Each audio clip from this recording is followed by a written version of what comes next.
आज हम आपके लिए लाए हैं 817 AL 2022 की बोर्ड परीक्षा में आया हुआ ये प्रश्न पत्र। इससे पहले हमने आपको 817 AI हल करवाया था। तो इसकी शुरुआत करने से पहले अगर आप हमारे चैनल पर नए आए हैं तो कृपया इसको सब्सक्राइब अवश्य करते रहें, ताकि आपको इसी प्रकार के नए नए जो हमारे सॉल्व पेपर हैं वो प्राप्त होते रहें और आपकी परीक्षा की तैयारी अच्छे से हो सके। आइए शुरुआत करते हैं।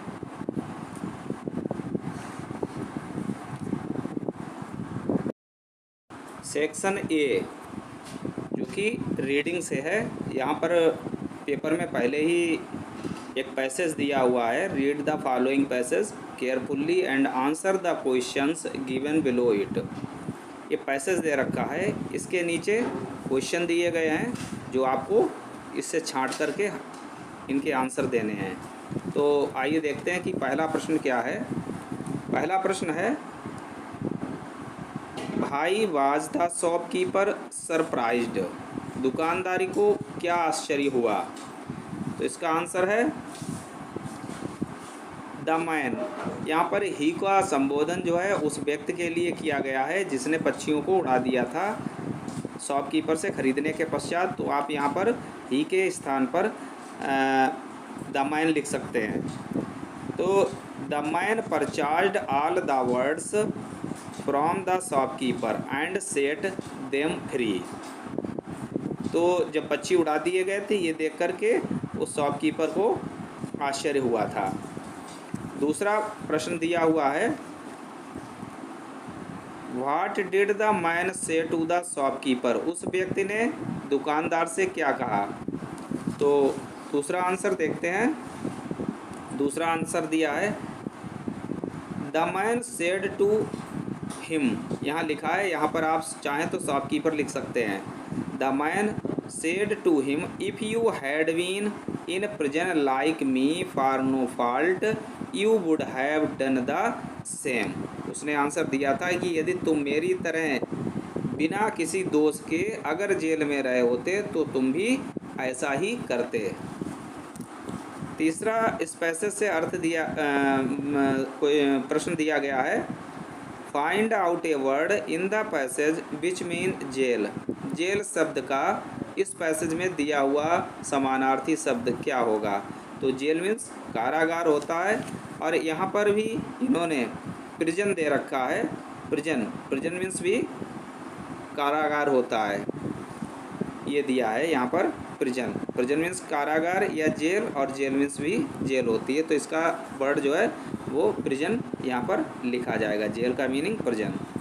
फिर डी में दिया हुआ है, find out a word in the passage which is opposite of sold.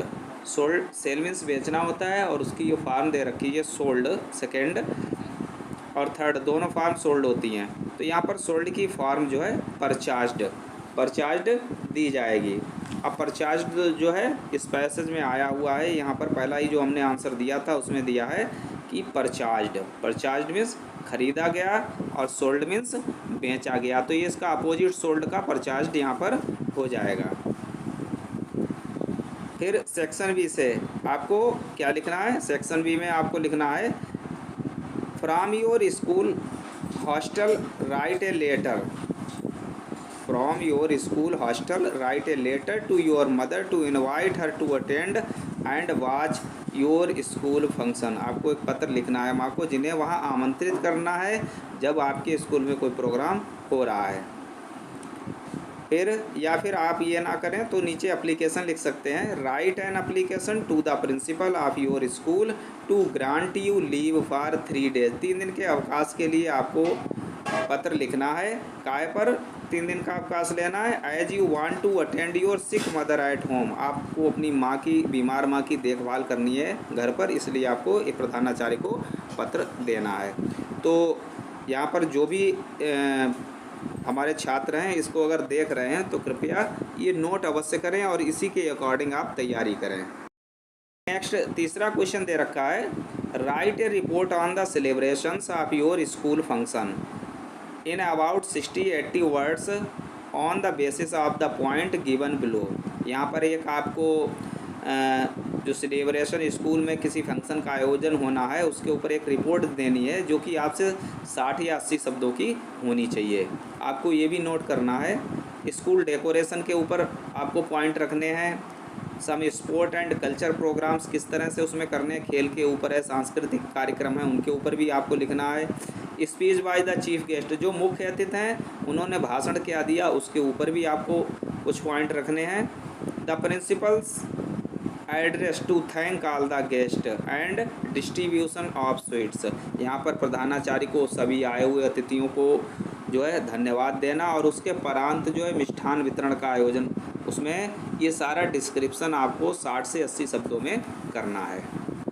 या अगर ये ना करें तो आप एक आर्टिकल छोटा सा लेख लिख सकते हैं, write an article on the programme importance of a good science laboratory, एक अच्छी विज्ञान प्रयोगशाला के ऊपर आप अपने शब्दों को 60 से 80 शब्दों में व्यक्त कर सकते हैं, जिसमें क्या क्या होना चाहिए। सबसे पहले तो जैसे निबंध लिखते हैं, इंट्रोडक्शन डालते हैं तो वो होना चाहिए। फिर आपको उसकी बिल्डिंग के बारे में और कितनी जगह है उसके बारे में भी लिखना है। अरेंजमेंट एंड कीपिंग, किस तरह से वहाँ का रख रखाव है उसके बारे में देना है। वेरियस अपारेट्स, भिन्न प्रकार की जो मतलब चीज़ें हैं उनके बारे में लिखना है। यूज़फुल ऑफ स्टडीज़, किस तरह से ये हमारे अध्ययन में सहायक है उसके बारे में लिखना है। और कंक्लूजन, उसके उपसंहार के बारे में लिखना है।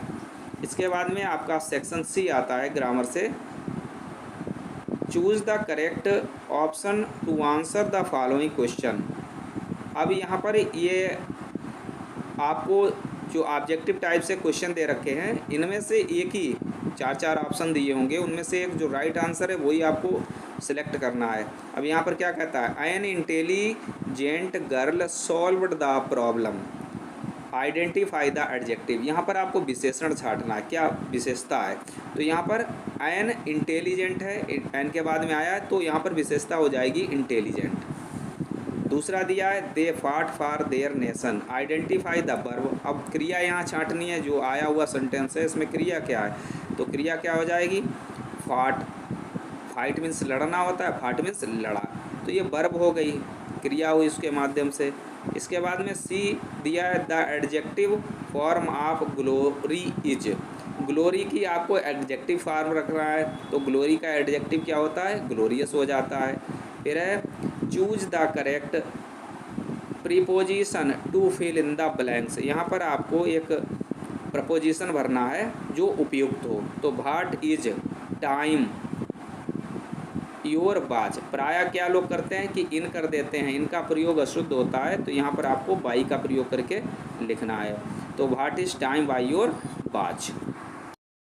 पर एक इन्होंने आगे इनडायरेक्ट स्पीच, सॉरी, यहाँ पर इन्होंने नेक्स्ट ऑप्शन दे रखा है जिसमें क्या है, he writes a letter to his father, change into future continuous tense, future continuous tense में इस वाक्य को बदलना है।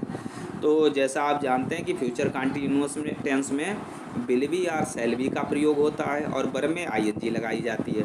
तो यहाँ पर he wrote a letter to his father हो नहीं सकता, he will write a letter to his father हो नहीं सकता, he will be writing a letter to his father,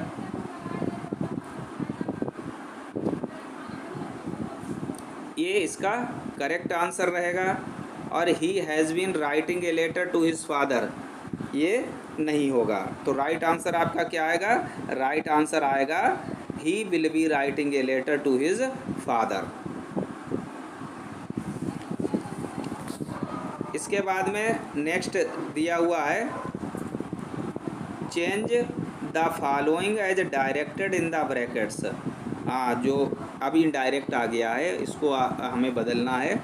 तो यहाँ पर दिया हुआ हमारा क्वेश्चन क्या है, Kanak said to him will the teacher not teach us today, अंत में क्या लगाया गया है, क्वेश्चन मार्क लगाया गया है। तो जब हम इसका इनडायरेक्ट बनाएंगे तो क्या बनेगा, कनक और सेड टू को कायम बदल देंगे, आस्क्ड में बदल देंगे, और चाहे तो आप इंक्वायर्ड ऑफ में बदल सकते हैं।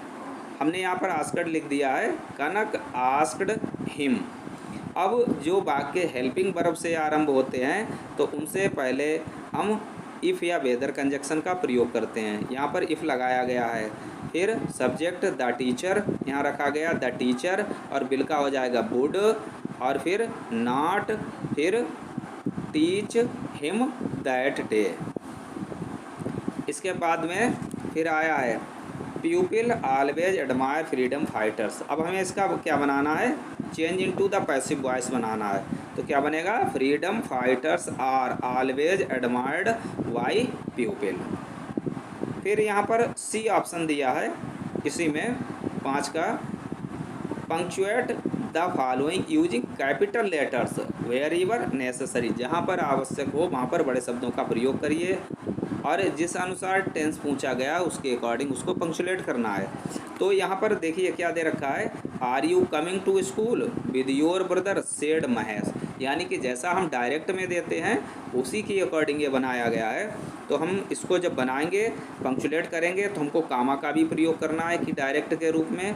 तो महेश सेड, यहाँ पर इन्वर्टेड कामा बिगेन, फिर are you coming to school with your brother और अंत में क्वेश्चन मार्क लगा के कामा क्लोज कर देंगे। इस तरह से ये पंक्चुएट कर दिया जाए।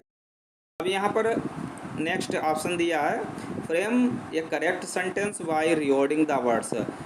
जो हमारा यहाँ पर शब्द दे रखे हैं, जो शब्द दे रखे हैं उनको हमें सही क्रम में लिखना है, रीवर्डिंग करनी है। तो जैसे वाक्य दिया है him give eat to something please, ऐसे वाक्यों को बनाएंगे please give him something to eat. फिर दिया है complete the spelling of the following words. यहाँ पर क्या है, के एन, फिर स्पेस है, फिर डब्ल्यू है, एल है, फिर स्पेस है, फिर स्पेस है, फिर जी है। तो यहाँ भरा जाएगा knowledge, K N O W L E D G E, knowledge. इसके पश्चात क्या दिया है, इसके पश्चात जो है translate the following into English. अब इसको आपको हिंदी से अंग्रेजी बनानी है, तो ये आपको बनानी है अपने अनुसार। फिर है सेक्शन डी, सेक्शन डी में फिर पैसेज दे रखा है लिटरेचर से संबंधित, चौथा भाग आ गया इसका। रीड द फॉलोइंग पैसेज है, answer the question given below it. यहाँ पर पैसेज है, इसके आंसर आपको छांटने हैं। जैसे दे दिया है no one is born hating another person because of the colour of skin और हिज बैकग्राउंड और हिज रीजन पीपल मस्ट। ये प्रायः आपके नेल्सन मंडेला का जो लेसन है उससे दिया गया है। यहाँ पर देखिए क्वेश्चन क्या दे रखा है, what should people learn according to Nelson Mandela. Nelson Mandela से लोगों को क्या शिक्षा लेनी चाहिए, तो इसका आंसर देखते हैं। यहाँ पर दे रखा है people must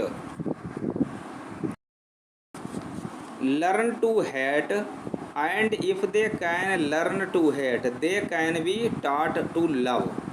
they love for love comes more naturally to the human heart than the opposite. तो इसका आंसर राइट आंसर हो जाएगा। फिर इसके बाद में क्वेश्चन दूसरा दे रखा है what can never be extinguished. तो यहाँ पर आंसर है इसका man's goodness is a flame that can be hidden but never extinguish. तो ये इसके पैसे जो दिया है इसके दो नंबर के आएंगे क्वेश्चन, वो आपको छांट के करने हैं। फिर नीचे यहाँ पर दे रखा है इन्होंने answer one of the following questions in the about 60 words. आपको 60 शब्दों में जो है लिखना है। एक लॉन्ग क्वेश्चन आएगा। यहाँ पर दिया है bring out Lencho's deep faith in God. Lencho का ईश्वर में कितना गहरा विश्वास था। या फिर give a brief sketch of any Franks life. Any Franks के जीवन के बारे में एक संक्षिप्त उनका चरित्र चित्रण करना है। इसमें से एक आंसर आपको देना है। Answer any two of the following questions in about 25 words. Short answer दो आपको देने हैं। Who was Lencho help, how was Lencho helped, Lencho की सहायता कैसे हुई। What is the main crop of Coorg की मुख्य फसल क्या है। Where were Rajiv and Pranjal going and भाई, कहाँ पर राजीव और प्रांजल जा रहे थे और क्यों। तो ये सारे अगर इसके आंसर आपको नहीं अगर मिल रहे हैं तो आप हमारे इसी चैनल पर देखिएगा, जिसमें हमने ये 60 आंसर जो है हाई स्कूल के बना के डाल रखे हैं, आप उनसे लिख सकते हैं। इसके पश्चात मैचिंग वर्ड आएगा आपका। तो मैचिंग वर्ड में देखिए 3 नंबर का मैचिंग वर्ड आएगा। लिस्ट ए और लिस्ट बी यहाँ पर हमने सॉल्व करवाई है। पहला दिया है सीम्स, सीम्स मीन्स प्रतीत होता है, यहाँ पर अपीयर्स इसका हो जाएगा मैचिंग वर्ड। फिर है डिप्रेस्ड, डिप्रेस्ड तनाव में, दुख में होता है, तो यहाँ इसका हो जाएगा सैड। और ऑफकोर्स बेशक ही, इनफैक्ट इसका हो जाएगा। फिर 11वां दे रखा है read the following extract and answer the questions given below it. यहाँ पर एक पैरा पोइट्री से संबंधित दे रखा है। अब इसके नीचे दो उन्होंने क्वेश्चन पूछे हैं 2-2 नंबर के, उनके रिप्लाई आपको देने हैं, तो इसी से छांट के देना है आपको answer. Under which tree was the poet standing, कभी कहाँ पर खड़ा हुआ था, किस पेड़ के नीचे, तो यहाँ पर देख रखा है इन्होंने हेमलॉक ट्री। कहाँ दे रखा है, हेमलॉक ट्री के नीचे खड़ा हुआ था, यहाँ लिख देना है the poet was standing under the hemlock tree. फिर दूसरा दिया है point out the rhyming words in the stanza. अब इसमें एक जैसे लय वाले शब्दों को लिखना है, तो क्रो राइम विद स्नो हो जाएगा और मी राइम विद ट्री हो जाएगा, ये इसके राइमिंग वर्ड हो जाएंगे। इसके बाद में फिर आता है right the central idea of one of the following. इनमें से एक का आपको सेंट्रल आइडिया देना है। यहाँ पर दे रखा है फायर एंड आइस और द ट्रीज। इन दोनों के सेंट्रल आइडिया हमने इसी चैनल पर उपलब्ध करा रखे हैं। आप दोनों इम्पॉर्टेंट हैं और दोनों के सेंट्रल आइडिया गत वर्ष परीक्षाओं में भी आ चुके हैं, गत वर्ष जो परीक्षा हुई थी उसमें भी आ चुके हैं। तो ये आप हमारे चैनल से उसको खोल करके वीडियो को अपना ये नोट कर सकते हैं, बहुत ही आसान भाषा में लिखा गया है। इसके बाद में आता है or, write 4 lines from one of the poems given in textbook, do not copy out the lines given in this question paper. आपको इस प्रश्न पत्र में दी हुई लाइनों को कविता के रूप में नहीं लिखना है, बल्कि अपनी पाठ्य पुस्तक से 4 लाइनें कविता के रूप में लिखनी हैं। फिर है answer 2 of the following question in 25 words each. 2 प्रश्न आपको लिखने हैं जो कि आपके सप्लीमेंट्री रीडर से आएंगे। तो यहाँ पर पहला दिया है व्हाई डिड सुलेखा स्टार्ट स्टैमिंग, और दूसरा दिया है what happened with Matilda at the wall, और तीसरा दिया है who was responsive for the poor condition of the dog named टिकी। तो देखिए इनके क्वेश्चन के आंसर जो है हमने इसी अपने यूट्यूब चैनल पर डाल रखे हैं, आप उनसे नोट कर सकते हैं, सरल भाषा में लिखे गए हैं, ठीक है। और इनमें से 3 प्रश्न दिए जाएंगे जिनमें से आपको 2 ही प्रश्न करने हैं। इसके पश्चात फिर 14वां प्रश्न है answer one of the following questions in the 60 words. 4 number का आएगा right a character sketch of Mrs पंफरे in the story A terms surgery. यहाँ पर टर्म ऑफ सर्जरी नामक जो लेसन है पहला, उसमें मिसेस पंफरे का आपको करेक्टर स्केच देना है। मिस्टर पंफरे जो है एक धनी महिला होती है जिसके पास में कुत्ता होता है। कुत्ते को वो इतना खिलाती है कि वो मल न्यूट्रिशन यानी कि कुपोषण का शिकार हो जाता है, और फिर जब वो उसे देखकर के परेशान हो जाती है तो उसको डॉक्टर के यहाँ भेजती है। तो ये इस प्रकार से आपको इसका करेक्टर स्केच सरल भाषा में हमने अपने इस चैनल पर लोड कर रखा है, आप वहाँ से नोट कर सकते हैं। गिव ए करेक्टर स्केच आप भोली, भोली का भी चित्रण हमने इस पर दे रखा है, वो भी आप नोट कर सकते हैं। फिर है point out true and falls in the following statement. अब यहाँ पर ट्रू फॉल्स स्टेटमेंट है। देखिए Bholi's real name was Sulekha, भोली का वास्तविक नाम सुलेखा था, तो ये ऑप्शन सही है, true. It took 5 years for Matilda to pay for the necklace diamond, Matilda को हीरों के हार के भुगतान के लिए 5 वर्ष का समय गंवाना पड़ा, यानी 5 वर्ष तक उन्होंने इसके लिए कार्य किया, तब वो डायमंड नेकलेस की भरपाई कर पाई। ये फॉल्स है क्योंकि वो डायमंड नेकलेस था ही नहीं, वो बनावटी हीरों का हार था। फिर है select the most suitable alternative to complete the following statement. 1 number के 2 दिए हैं। Encouraged Everett in his interest in learning, सीखने में एवराइट की मदद कौन किया करता था, हिज मदर, उनकी माँ किया करती थी, इसका राइट आंसर। के बाद में नेक्स्ट है Tricki's actual problem by, Tricki Mrs Pumphrey का कुत्ता जो था ट्रिकी, उसकी वास्तविक समस्या क्या थी, malaria, malnutrition, fever, vomiting because of excess food. तो इसका राइट आंसर होगा मल न्यूट्रिशन। तो ये था हाई स्कूल की 2022 की परीक्षा में आया हुआ अंग्रेजी का प्रश्न पत्र। का सीरियल 817 AL था। इससे पहले हमने आपको 817 AI सॉल्व करवाया। इसके बाद हम आपको नेक्स्ट इसी 2022 में आए हुए अंग्रेजी पाठ्यक्रम का अगला प्रश्न पत्र नेक्स्ट जो आने वाला है उसमें सॉल्व करवाएंगे। और ये पेपर जो था वो राजकीय कन्या इंटर कॉलेज कुशीनगर में आया हुआ था, उसी का पेपर है। और आप लोग जो है इसी के अनुरूप अगर तैयारी करते हैं तो अपनी बोर्ड परीक्षा में काफ़ी अंक ला सकते हैं।